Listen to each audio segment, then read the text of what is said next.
Hi folks, I am Alan Watt and this is Cutting Through the Matrix. Just kicking off by mentioning how we're brought up. And I've mentioned so many times before that in the mammal world, the entire mammal world, and people are no different, we're mammals. If an adult doesn't know to warn you of a potential enemy or danger, then you'll grow up thinking that everything is quite natural. And every generation does. Never occurs to them that there could be anything unnatural about the system they're in. That's exactly what great minds in past ages have thought about, that very, very problem, if it is a problem, and how, in fact, you can use it to your advantage if you run the system. You have everyone thinking the same thing, right from the scratch, every generation. And just like adults of a different age group, the adults will knock ideas around amongst each other. They'll punch them off each other and get the feedback from their peer group. If their peer group answers the same way, they think they're quite normal. Well, so does every single generation. It never occurs to them that they're born into an artificial system. Lenin talked about this in much more detail because the Soviet system, or the Marxist system, was really designed to be an ongoing revolution where man would go through forced evolutions of a society into a type of Superman. That was the big idea that kicked around at the time amongst all the eugenical societies and the Darwinist societies that all stem from Darwinism, that they could create a new type of human being, a master race, the same thing that Hitler picked up upon, and great authors like Bernard Shaw, that was the founder of the Fabian Society, wrote a book called Man and Superman. So Hitler didn't come up with the idea, neither did the Soviets. It stemmed actually from England, from London. And the Fabian Society and the societies that were joined to the Fabian Society, that's just one little group or specialized group of the Royal Institute for International Affairs, or the Council on Foreign Relations as it's called in the USA. Therefore, they could, if you understood how societies supposedly evolve by understanding nature, the old mystery religion as they often coined it in ancient times, then you could literally force through a fast evolution, bypass stages if possible, into this new totalitarian type of society. And they claimed it would have to be totalitarian, a world full of order where the citizens wouldn't mind having no freedoms or liberties, and how they'd work to serve their state, and eventually a world state. And you just think, as I say, back to your schooling, when you think about it, you're thrown into mixing with people you might never see again once you leave school. You don't make that many friends at school, at least ones that last for your lifetime, because everyone moves around. And you're doing an 8 till 5 or 9 o'clock till 4 shift, basically. That's what schooling is. It's a shift to train you into this same system, which is an artificial system of working X amount of hours per day and coming home in the evening and maybe having the weekend off. That's what it's really designed for. Apart from that, it helps to give you, again, it bolsters this idea you've taken on from your parents who thought the system was natural. It bolsters that, it augments it, reinforces it, and most people never in their entire lives consider, could there be any other way of living? And yet when you go back to say only a few hundred years, not long ago in some countries, you find that most people lived on the land. Even in America and the US, before the Great Depression, the vast amount of people lived on the land, and few in the cities. After the Depression, it was reversed, completely reversed, the figures. And when you live on the land, especially when you don't have all these massive taxes and all the rest of it, and regulations and bureaucracies and departments coming down on your neck, and licensing fees and all the rest of it, you could certainly flourish and survive. You didn't have to be terribly rich either, because that wasn't the name of the game. Living was the name of the game. And being self-sufficient as possible is very important. But self-sufficiency, of course, is an enemy of a world totalitarian state. That's why they're bringing in a system of interdependence, which really means you're completely dependent on the system for anything that you need to live. That's what it truly means. And the idea is that if you're totally bound to the system of interdependence, both nationally, internationally, and individually, then you can't possibly go off in any other direction to survive. You must be in their system. That's what it amounts to. A totalitarian system.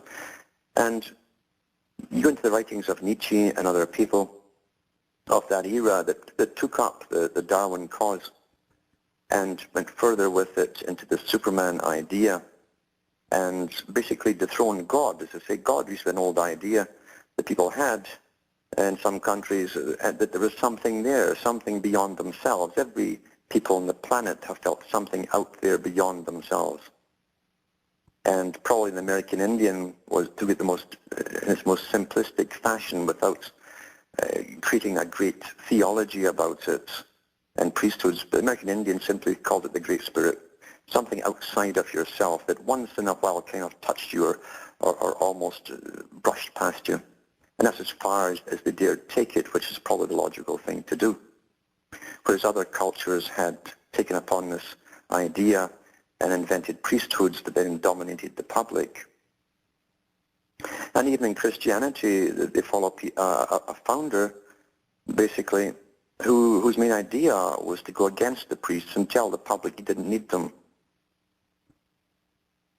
He told people to go off and pray to their God by themselves. They didn't need the priest. That was a revolutionary idea at the time. And of course it didn't last long because power and politics and money combined to use this as a tool to suppress and control people once more. It always goes this way.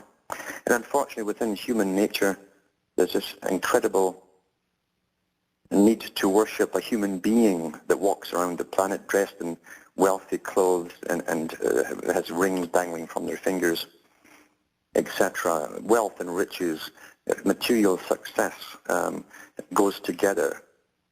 They don't want a beggar to tell them anything that's profound. And yet the same beggar dressed up in fancy clothes and given a week's of promotion by the best media and PR people on the planet, and you'd find everybody would turn up to hear this genius talking at the biggest hall in the world. I think there was a book called Straight and Crooked Thinking that went through that whole technique where the soapbox speaker giving you his philosophy is basically laughed at with cabbages thrown at him, but you dress him up in fancy clothes and give him the PR and everybody will turn up. That's how you make stars in the culture industry. In fact, you can pick anybody and make them an actor, an actress, or a singer, or whatever you wish. It's all done by the people behind the scenes, the culture creation industry. And it's no different in the political world. It's used massively in the political world. You'll never know the real person that you vote for. Never, ever. You get all these different fake images about them. And it's incredible how they can take someone, for instance, like Obama, use the techniques that he used before on previous presidents many years ago, and use that same technique of creating the personality cult and almost deifying the person and then giving write-ups in magazines about his family life and all that. This is all made-up stuff. All made-up stuff. But it works very well with the public who never question it. And as long as people are willing to worship money, power, the wealth that goes with it, they'll always be in the mess they're in. I remember reading a book on the Rockefellers, and it was after Rockefeller, old man Rockefeller, had got the militia and the police to machine gun the tents that the miners who were on strike were living in, and they mowed down their families. And they brought in a man called Gates, and I'm sure he's related to the present popular Gates, and another man who was scheduled to be the Prime Minister of Canada. That was his reward, in fact. They both created the image of a philanthropist, a benefactor to society. That was their job. They came in and created that whole new persona through the media. And this author said the most disgusting thing to see was this murderer, Mr. Rockefeller, being photographed inside miners' houses and watch the miners suddenly grovel in the presence of power and money. That's what they do. It's a sad statement on society, because that's responsible for most of our ills, that attitude. We are abused. The system we live in is an abusive system. And it's no different than, I call it, the Nazi system or the Soviet system. They're both the same to me, as far as I'm concerned. They're both socialist systems. And when people were turning up at the Nuremberg trial and giving evidence, those around Hitler who'd been nearest to him still deified him. They deified him as a god. Because in sadomasochistic systems, those at the top only appreciate the more powerful than themselves. They deify them. And they despise the weaker down beneath them. And the lower down the ranks you are, the more they despise you, until you come to the ordinary people. That was the same in the Soviet system. When Stalin died, they put his corpse on view. And thousands of people for about a week or two prayed around this coffin and cried and got on their knees because the man was a god to them. That's what people want. That's what they worship. Power. Merciless power. Back with more after